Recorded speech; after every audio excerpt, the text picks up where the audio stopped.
We are finally on the home stretch. We're on the last bit of the ANOVA table and trying to figure out exactly what these sum of squares regression residual are and how to calculate those. So we're going to demystify all of that right now.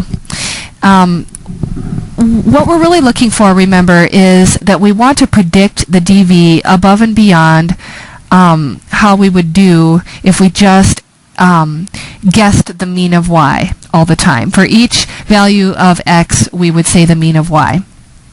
Well, the sum of squares regression gives us an index of how much better we would do than that. So as you can see, it's the sum of the deviations of the predicted value of y versus the mean of y.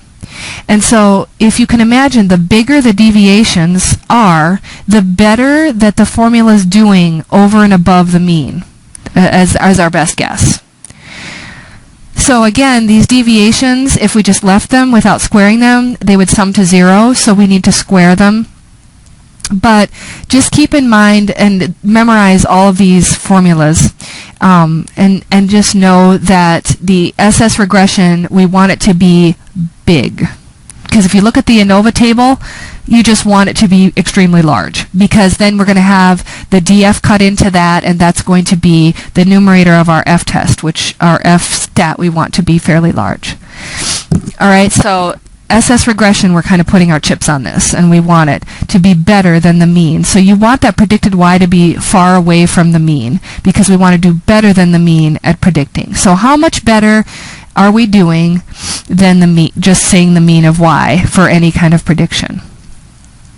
The SS total is a measure of variability of the whole of y. So what that is just what we're doing with the football players, actually. We're just taking the observed y and subtracting off the mean. And again, if we didn't square, we would end up with 0. So we're going to square them all and add them up. So the SS total is just a measure of the total variability in the DV. Okay, so just so you know, a quick notation thing, and it's in the notes below the slide as well. Field refers to SS regression as SS model. So if you see SS model when you're reading Field, just know that that's his way of saying SS regression.